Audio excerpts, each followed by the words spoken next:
पिछली वीडियो में हमने अध्याय 1 वास्तविक संख्याओं के बेसिक को समझा था।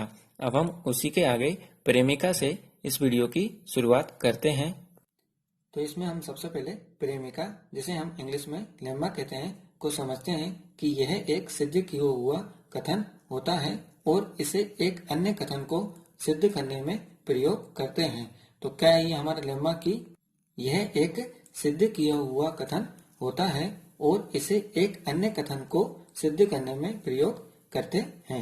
अब हम इसके बाद आगे यूक्लिड विभाजन प्रेमिका, जिसे इंग्लिश में हम यूक्लिड्स डिवीजन लेम्मा कहते हैं, को समझते हैं कि दो धनात्मक पूर्णांक a और b दिए रहने पर ऐसी अद्वितीय पूर्ण संख्या q और r विद्यमान है कि a बराबर bq प्लस r, जहाँ r जो है वो 0 के बराबर या 0 से बड़ा तथा b से छोटा होता है। अब हम यहाँ पर देखते हैं कि कोई भी दो धनात्मक पूर्णांक a और b दिए रहने पर, तो जो धनात्मक पूर्णांक है यानी कि हमारे a और b जो है वो कोई भी दो संख्याएं होंगी और ऐसी अद्वितीय पूर्ण संख्या q और r विद्यमान है कि, तो जो q और हमारे r है, ये r जो है हमारा रिमाइंडर यानी कि शेषफल होता है और जो q जो है हमारा कोएटेंट यानी कि हमारा ये भागफल होता है। अब हम इसके लिए दो संख्या लेते हैं। सबसे पहले हम 17 और 6 को उदाहरण मानते हुए इसे समझते हैं। तो इसमें जो पहली संख्या है हम उसे a मान लेंगे कि हमारा a का मान जो है वो 17 है और b का मान कितना हो गया, ये 6 है। अब हम यहाँ पर देखते हैं कि जो 17 जो है वो 6 से बड़ा है। तो इसके लिए अब हम आगे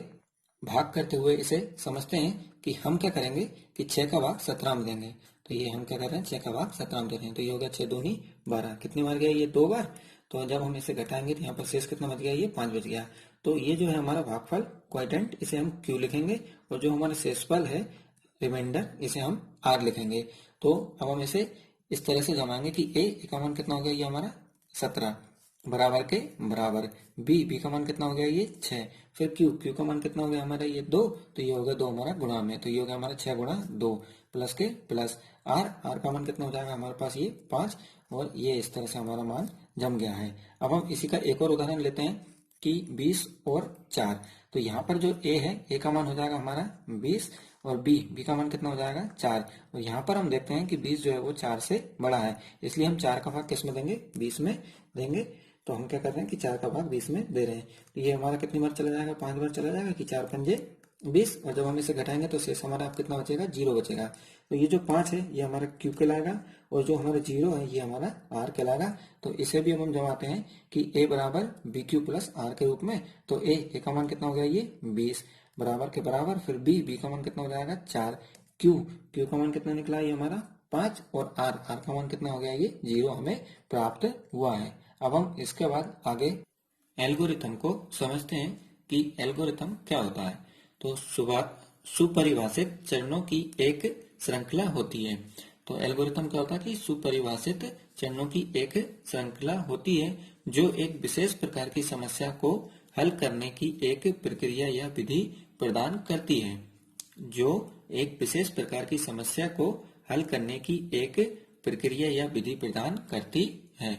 अब हम आगे यूक्लिड विभाजन एल्गोरिथम को समझते हैं, जो है दो धनात्मक पूर्णांकों c और d, जहां c d से बड़ा है, का HCF ज्ञात करने के लिए चरण 1 c और d के लिए यूक्लिड विभाजन प्रेमिका का प्रयोग करके q और r ज्ञात करते हैं कि c बराबर dq प्लस r, जहां r या तो 0 है या r का जो मान है वो 0 है या 0 से बड़ा है तथा d से कैसा होता है, ये छोटा होता है। तो हम जो है कि दो धनात्मक पूर्णांक c और d, यानी c और d कोई भी दो संख्या है जहां c जो है वो d से बड़ी है, का HCF ज्ञात करने के लिए हम क्या करते हैं, जब चरण 1 करते हैं तो जब हम इनमें भाग देते हैं आपस में, तो c और d के लिए यूक्लिड विभाजन प्रेमिका का प्रयोग करके q और r यानी कि ये क्वोटिएंट और रिमाइंडर, भागफल और शेषफल हमें जो प्राप्त करते हैं, वहां पर हम इसे इस तरह से लिखते हैं कि भाज्य बराबर भाजक गुणित भागफल प्लस शेषफल। तो ये हो गया हमारा c बराबर dq प्लस r, और r का जो मान है वो या तो 0 हमें प्राप्त होता है या 0 से बड़ा प्राप्त होता है, लेकिन d से कैसा होता है, ये छोटा होता है। अब हम इसके बाद आगे चरण 2 को देखते हैं। तो चरण 2 में अगर हमें r का मान, या यदि r बराबर 0 है तो d पूर्णांकों c और d का HCF है।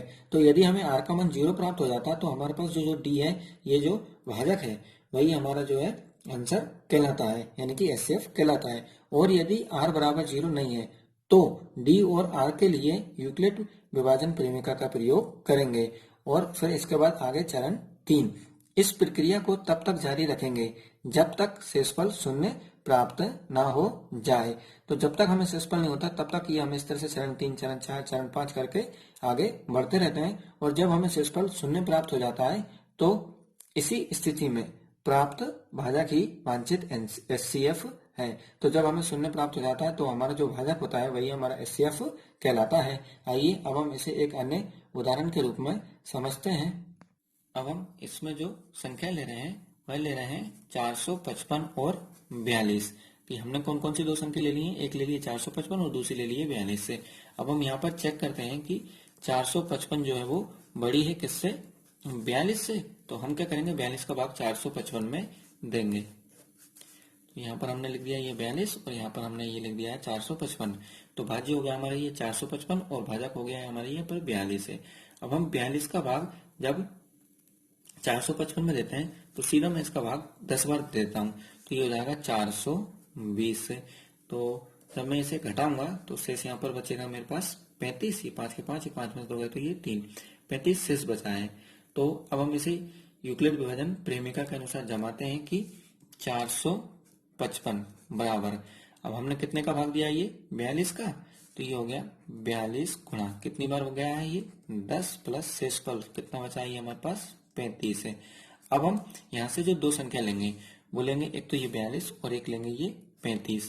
तो ये हो गया हमारा 42 बराबर 35, यानी कि अब हम 35 का भाग 42 में देंगे। तो अब हम क्या कर रहे हैं कि 35 का भाग किस में दे रहे हैं, ये 42 में दे रहे हैं। तो जब हम 35 का भाग 42 में देंगे तो ये एक बार जाएगा, तो यहाँ पर ये हो गया 35 से कम 35, और जब हम इसे घटाएंगे तो ये कितनी बचेगा, शेष 7 हमारे पास शेष बचेगा। तो इसे भी हम लिख देंगे कि तो यहाँ हो जाएगा गुणा में 1, ये 35 से कम 35 प्लस शेष कितना बचेगा, ये 7 है। अब हम अगली बार यहाँ से ये 35 लेंगे और यहाँ से ये 7 लेंगे, तो ये हो गया हमारे पास 35 बराबर 7, और 7 का भाग अब हम किस में देंगे, 35 में देंगे। तो ये हो गया 7 पंजा 35, और घटाने पर शेष कितना बचेगा, ये 0। तो यहाँ पर हम लिखेंगे अब 7 गुणा 5 है, क्योंकि हमने गुणा कितनी बार करा है, ये 5 बार, और प्लस शेष 0। तो जब तक हमें शेष 0 प्राप्त नहीं होता तब तक हम क्या करते हैं, ये भाग देते रहते हैं।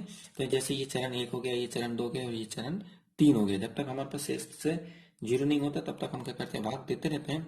और जब हम आखिरी बार जिससे भाग देते हैं तो ये जो हमारा भाजक है आखिरी बार वाला, वही हमारा आंसर कहलाता है। तो हमारे पास जो HCF हमें प्राप्त हुआ है वह कितना प्राप्त हो गया, ये 7 प्राप्त हो गया, और यही क्या कहलाएगा, हमारा आंसर कहलाएगा।